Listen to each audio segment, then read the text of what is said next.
Assalamualaikum warahmatullahi wabarakatuh. Saya Fira Mega yang akan berperan sebagai moderator jalannya diskusi kali ini. Kami dari kelompok 2 akan menyampaikan hasil kerja kelompok kami. Dengan topik yang akan kita bahas, komunikasi lisan dalam kelompok. Sebelumnya, izinkan saya memperkenalkan anggota kelompok 2. Yang pertama ada Eka Miftahul Rozak dengan NIM 2020-12111. Yang kedua Andini Setio Mukti dengan NIM 2020-12112. Yang ketiga Devi Yuliani dengan NIM 2020-12113. Yang keempat Muhammad Nur Hanifah dengan NIM 2020-12114. Yang kelima Risha Amalia dengan NIM 2020-12115. Yang ke-6 Safira Mega Rizkyani dengan NIM 2020-12124. Yang terakhir ada Galuh Prakosa dengan NIM 2020-12126. Selanjutnya akan langsung masuk ke pembahasan yang akan dibahas oleh rekan saya, Ega, dan dilanjutkan oleh rekan-rekan yang lain. Yang pertama, pengertian komunikasi kelompok. Komunikasi kelompok dapat didefinisikan atau sebagai pertukaran informasi antara mereka yang memiliki kesamaan dalam hal budaya, linguistik, dan atau geografi. Komunikasi kelompok digunakan untuk saling bertukar informasi, menambah pengetahuan, memperteguh atau mengubah sikap dan perilaku, mengembangkan kesehatan jiwa, dan meningkatkan kesadaran. Next.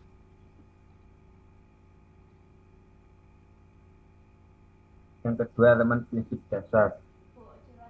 Elemen prinsip dasar memiliki ciri-ciri berikut. Pertama, interaksi dalam komunikasi kelompok. Kedua, waktu. Yang ketiga, ukuran atau jumlah partisipan. Yang keempat, tujuan. Next.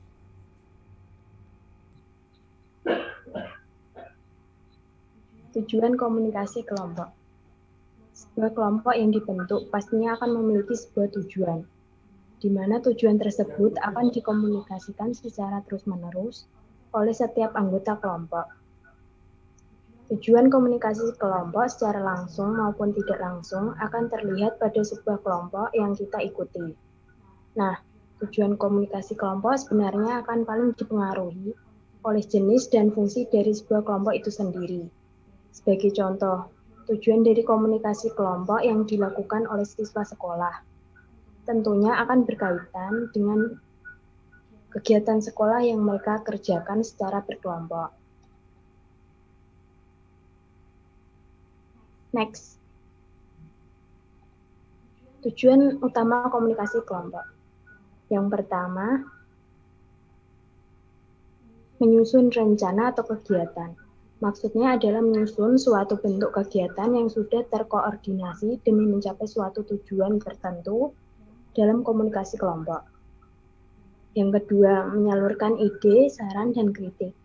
Dengan adanya ide, saran, dan kritik yang positif dan membangun dalam komunikasi kelompok sehingga dapat mengetahui kekurangan dan memperbaiki untuk proses evaluasi terhadap suatu tujuan. Yang ketiga, menghasilkan solusi. Tujuan adanya komunikasi kelompok yaitu mengidentifikasi permasalahan secara detail, selanjutnya membuat beberapa pilihan untuk mencari solusi alternatif yang efektif. Yang keempat, memecahkan masalah. Adanya komunikasi kelompok bertujuan untuk menyelesaikan suatu proses terencana yang perlu dilaksanakan agar memperoleh penyelesaian tertentu dari sebuah masalah. Yang kelima, membuat keputusan. Membuat keputusan yang dimaksud yaitu proses pemilihan dari antara alternatif untuk mencapai suatu hasil dalam tercapainya komunikasi kelompok. Slide selanjutnya akan dilanjutkan oleh Devi Yuliana.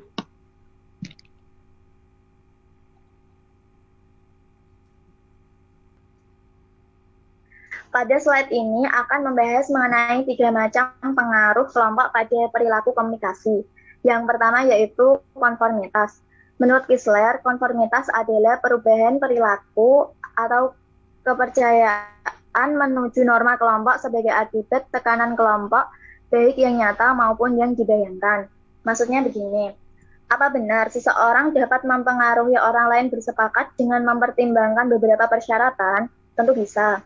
Namun, dalam konformitas terdapat 2 faktor, yaitu faktor situasional dan faktor personal. Faktor situasional itu seperti kejelasan situasi, konteks situasi, cara menyampaikan penilaian, tingkat kesepakatan kelompok. Sedangkan faktor personal itu seperti mencakup berbagai karakteristik personal seperti usia, jenis kelamin, kecerdasan, motivasi, dan harga diri. Misalnya begini, semakin tinggi hasrat berprestasi seseorang, maka semakin tinggi kepercayaan dirinya. Dengan demikian, seseorang tersebut semakin sukar ia dipengaruhi oleh tekanan kelompok. Yang kedua yaitu fasilitas sosial. Fasilitas sosial yaitu prestasi individu yang meningkat karena disaksikan kelompok, seperti kehadiran kelompok dapat mempermudah pekerjaan yang dilakukan. Yang ketiga, polarisasi. Adanya polarisasi yaitu adanya kecenderungan ke arah posisi ekstrim. Contohnya, bila sebelum diskusi kelompok para anggota mempunyai sikap agak mendukung, maka setelah diskusi mereka akan lebih kuat lagi mendukung apa yang dibahas dalam diskusi. Dan sebaliknya, bila sebelum diskusi para anggota kelompok agak menentang, maka setelah diskusi akan menentang lebih keras.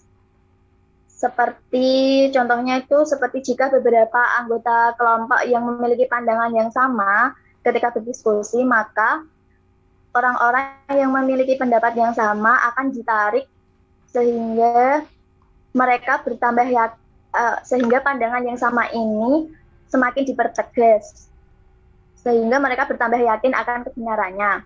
Keyakinan ini disusul dengan merasa benar sendiri dan menyalahkan kelompok lain. Next. Selanjutnya akan dibahas mengenai tahap perkembangan kelompok. Tahap perkembangan kelompok yang pertama yaitu orientasi atau pengenalan. Orientasi di sini menjelaskan bahwa masing-masing anggota saling mengenal satu sama lain. Tahap orientasi terjadi 3 hal, yaitu yang pertama, penjelasan. Dari tahap pengenalan, semakin jelas keinginan setiap anggota untuk membentuk kelompok. Yang kedua, kesepakatan untuk membentuk kelompok. Yang ketiga, masing-masing anggota mencari arah tujuan kelompok dan saling mengungkapkan pendapat dan ide-ide yang berlainan. Kemudian dari ide-ide yang berlainan akan muncul tahap selanjutnya, yaitu yang kedua, konflik. Pada tahap ini penuh dengan perdebatan tentang ide-ide untuk mencari penyelesaian tugas yang tepat. Yang ketiga, kemunculan. Munculnya kesepakatan untuk mencapai ide-ide dari anggota kelompok. Namun dari kesepakatan muncul keraguan seperti apakah bisa atau apakah benar tujuan akan tercapai. Akan tetapi keraguan akan hilang bila memasuki tahap keempat yang terakhir, yaitu penguatan. Penguatan berisi tentang masing-masing kelompok menguatkan keputusan yang mereka sepakati. Hal itu jadi anggota kelompok akan menimbulkan usaha untuk mengungkapkan pendapat yang menuju pada kepentingan kelompok, yang kemudian anggota kelompok akan mendapatkan tugas-tugas tertentu sehingga memudahkan dalam mencapai tujuan. Slide selanjutnya akan dibahas oleh teman saya, Hanif. Pada kesempatan kali ini saya ingin menjelaskan tentang faktor-faktor yang mempengaruhi komunikasi kelompok. Yang pertama, usia dan ukuran kelompok. Semakin besar ukuran kelompok, semakin besar kemungkinan anggota tidak mendapat untuk berpartisipasi. Senioritas dan junioritas sangat dominan dalam kelompok. Komunikasi hanya terpusat pada orang-orang tertentu. Nomor 2, ada persepsi atau pikiran dari anggota kelompok. Persepsi anggota kelompok tentang bagaimana kelompok seharusnya bekerja dan tujuan apa yang ingin dicapai ke depannya. Nomor 3, ada status dan budaya anggota kelompok. Seorang ketua dalam sebuah kelompok adalah seorang anggota. Ketika anggota berbicara, cenderung mengarahkan seseorang dengan status yang lebih tinggi, yaitu ketua kelompok. Nomor 4 ada struktur kepemimpinan atau pengurusan. Struktur kelompok membentuk perilaku anggota kelompok dan membuat untuk memproduksi dan menjelaskan perilaku individu dalam sebuah kelompok. Nomor 5 ada norma dan etika kelompok. Norma kelompok berpengaruh terhadap konformitas anggota bergantung pada ukuran mayoritas anggota kelompok yang menyatakan penilaian. Nomor 6, kebutuhan impersonal. Orang yang masuk dalam suatu kelompok biasanya didorong kebutuhan impersonal, seperti ingin menjadi anggota kelompok, ingin mengendalikan kelompok. Selanjutnya, cara dan kemampuan komunikasi dalam kelompok. Dalam komunikasi kelompok dapat membentuk rasa ingin percaya diri.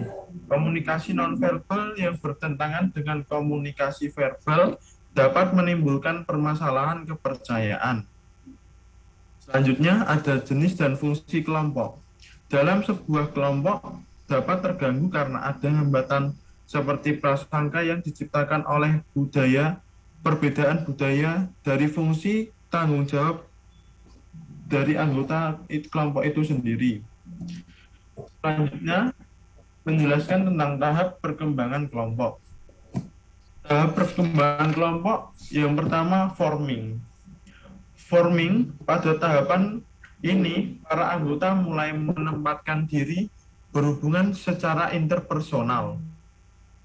Perhatikan, bersahabat, mencoba melihat manfaat menjadi anggota kelompok. Nomor 2, ada storming. Storming tahap ini mulai banyak kegiatan pembentukan norma, konflik-konflik mulai terjadi karena masalah kepemimpinan. Manakala konflik belum terjadi, kelompok dapat bekerja lebih efektif dan mampu mengatasi problem. Nomor 3, ada norming.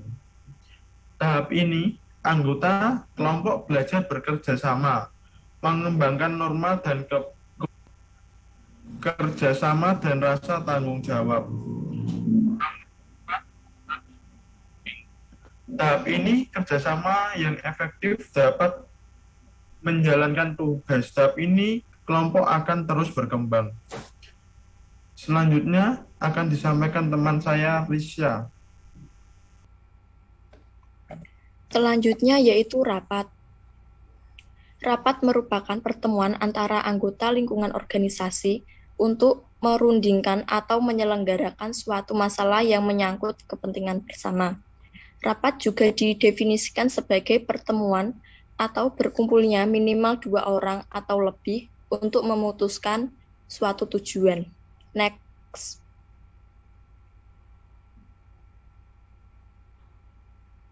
Selanjutnya yaitu tujuan rapat.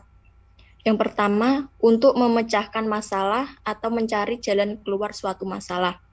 Jadi, untuk memecahkan masalah, itu harus tahu bagaimana solusi dan rencana penyelesaiannya, supaya masalahnya cepat terselesaikan.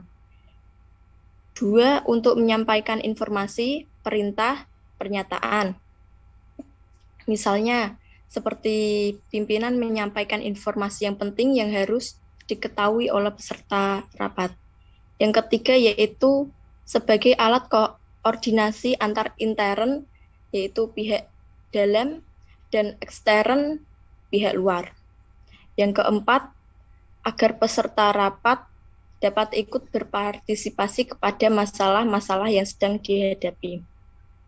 Supaya dapat masukan tentang solusi masalah yang dihadapi saat ini. Yang kelima yaitu mempersiapkan suatu acara atau kegiatan, misalnya mempersiapkan acara ulang tahun perusahaan. Yang keenam, menampung semua permasalahan dari arus bawah, biasanya mulai dari permasalahan peserta rapat. Selanjutnya akan dijelaskan oleh Syafira Mega.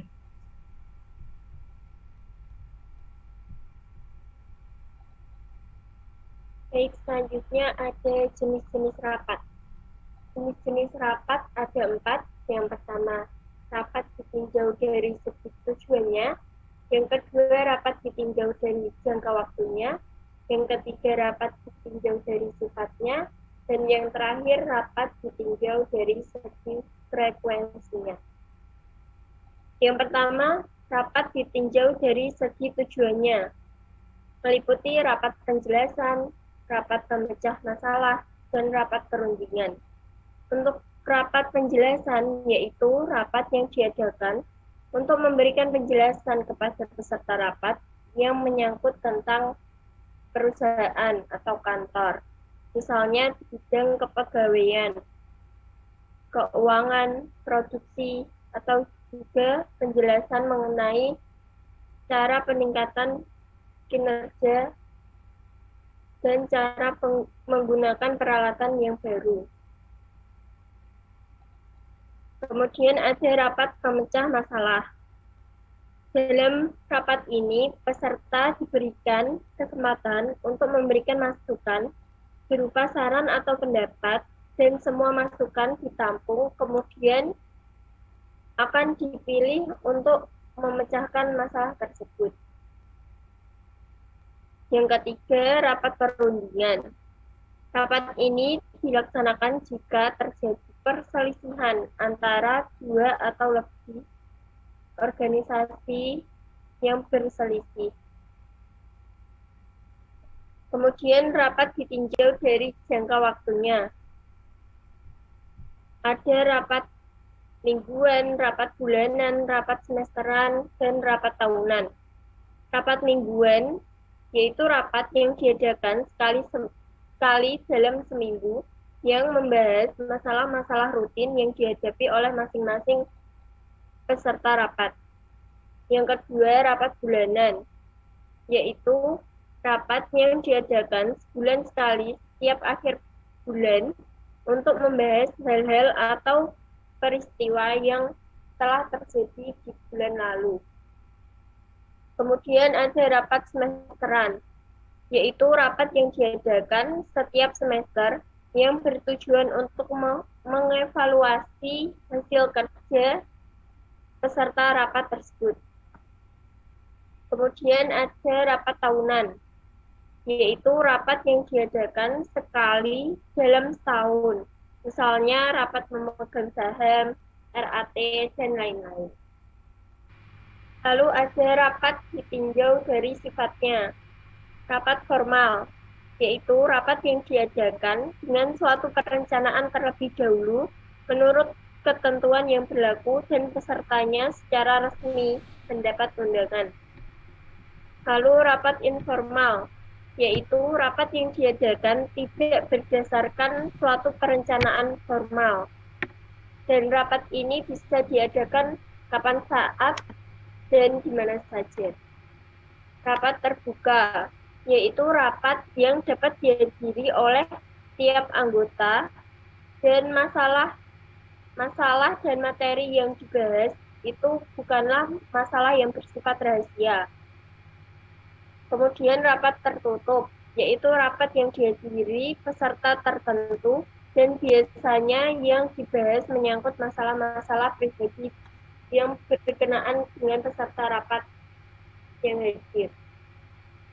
Kemudian rapat ditinjau dari segi frekuensinya. Ada rapat rutin dan rapat insidental. Rapat rutin yaitu rapat yang sudah ditentukan waktunya. Biasanya mingguan, bulanan, tahunan, dan lain sebagainya. Kemudian rapat insidental, yaitu rapat yang tidak berdasarkan jadwal, tergantung pada masalah yang dihadapinya. Next. Syarat-syarat rapat. Yang pertama, suasana terbuka. Artinya semua peserta rapat harus selalu siap dalam pelaksanaan rapat. Kedua, tidak ada monopoli.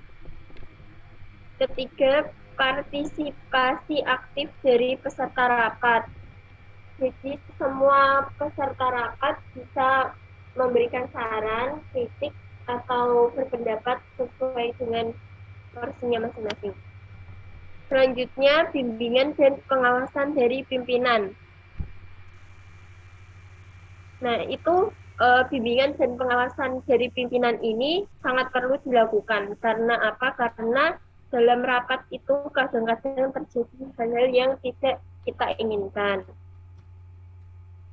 Kemudian perdebatan berdasarkan argumentasi, pertanyaan singkat dan jelas, dan yang terakhir disiplin waktu.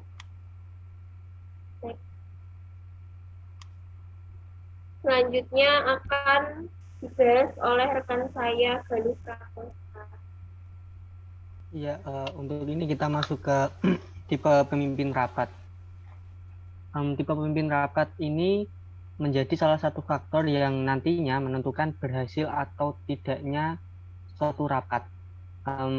Pemimpin rapat ini pada umumnya memiliki sifat dan tipe yang berbeda-beda.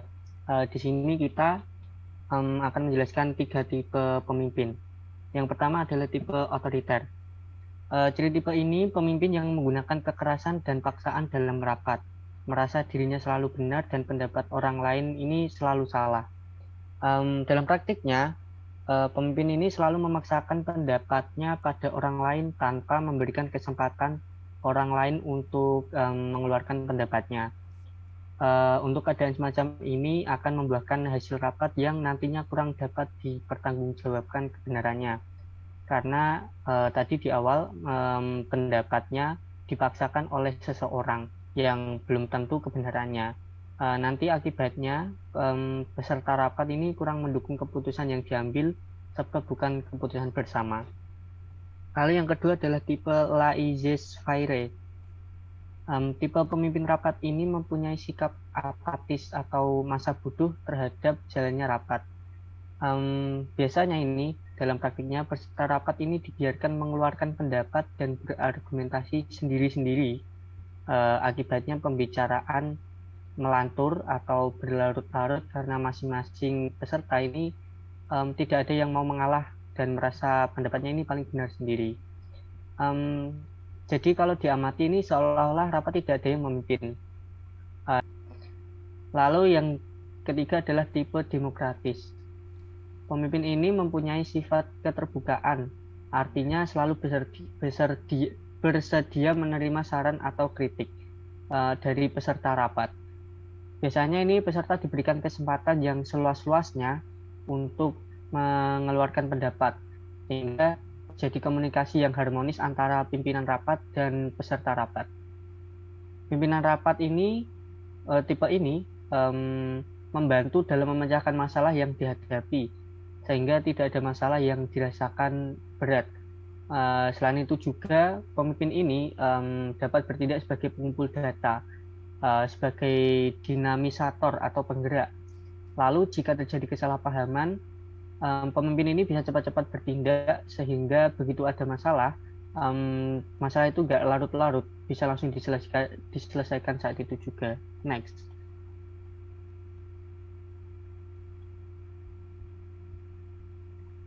Ini kita masuk ke tata cara penyelenggaraan rapat. Yang pertama ini adalah tahap persiapan administrasi. Tahap ini di awal-awal sekali persiapan penyelenggaraan rapat. Biasanya ini tentang nota-nota dan apa saja yang harus dibayar nanti kalau mau mulai rapat. Lalu yang kedua ini menentukan peserta rapat. Untuk menentukan peserta rapat ini, orang yang akan diundang dalam rapat harus disesuaikan dengan latar belakang diadakannya rapat dan masalah yang akan diharapkan. Lalu di dalam menentukan peserta ini kan ada undangan rapat. Ini undangannya sebaiknya disampaikan 2 atau 1 minggu sebelum hari H, dan paling lambat ini 3 hari sebelum hari H. Lalu ada daftar hadir. Buku tamu dari daftar hadir biasanya dibuat di atas lembaran kertas. Manfaat daftar hadir ini untuk mengetahui jumlah yang harus dipersiapkan untuk segala sesuatunya. Juga berguna untuk bahan penyusunan notula rapat serta sebagai dokumentasi. Lalu yang ketiga dalam menentukan peserta rapat ini adalah menyusun agenda rapat.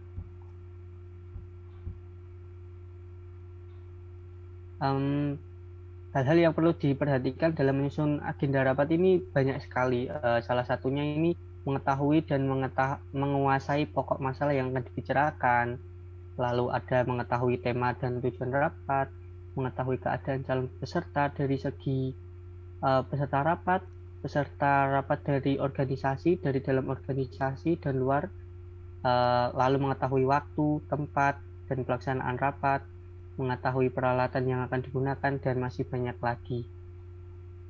Lalu ada tahap penyelenggaraan.